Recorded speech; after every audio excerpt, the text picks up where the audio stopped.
Līdzīgi kā citu Latvijas pašvaldību daudz dzīvokļu māju apsaimniekotājus, arī Īkšķeles pašvaldības aģentūra Līva šogad pārpludinājuši iedzīvotāju komunālo maksājumu parādi, kas februārī sastāda aptuveni 50 000 latu.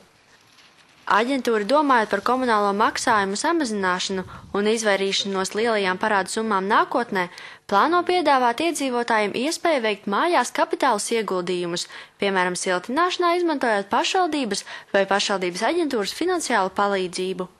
Ir stājušies spēkā jaunie ministra kabineta noteikumi, kuri mums ļautu nodarboties ar šo te ēku. Gandrīz vai pat varētu teikt rekonstrukciju, principā.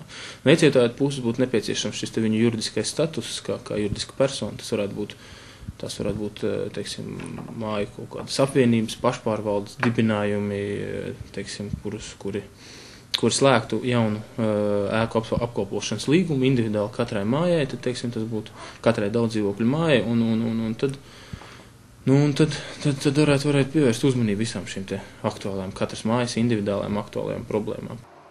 Pašvaldības aģentūra Līva pārstāvji piedalījušies arī vairākās Īkšķeles pilsētas māju iedzīvotāju sanāksmēs, lai informētu par sadarbības iespējām.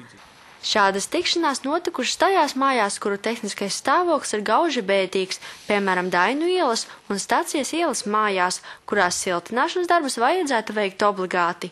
Mēs apņemamies cīnīties paši ar iepriekšējiem parādniekiem un piedāvājam šo te pašpārvaldu dibināt, slēgt šo te jauno līgumu un, principā, viņu gadījumā sākt jaunu dzīvi, atstāt tos parādus, teiksim, atstāt parādus, teiksim, uz pašvaldības aģentūras vadītāja pleciem, ja, tad viņš cīnās tiem iepriekšējiem parādniekiem. Šeit slēdzam jaunu koplīgumu, sākam jaunu sadarbību pilnīgi.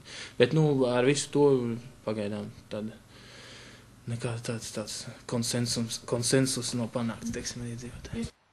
Pagaidām iedzīvotāji nav izrādījuši iniciatīvu šāda veida aktivitātēm, neskatoties uz faktu, ka pašvaldības aģentūra plāno spērt lielu soli pretim komunālo maksājumu parādniekiem.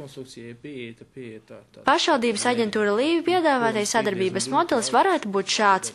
Mājas apsaimniekotājs ar iedzīvotājiem vienosies par kāda remontdarba veikšanu, piemēram, jumtu, logu, durvju nomaiņu vai mājas siltināšanu. Nepieciešamā rekonstrukcija tiks veikta pašvaldības aģentūrai, izmantojot pašvaldības vai savus brīvos līdzekļus, kas šajā gadījumā būs arī bezprocentu kredīts. Tas vēlāk tiks sekts no apsaimniekošanas naudas. Dārts Tribaska, Zanda Treško, Ogas televīzija.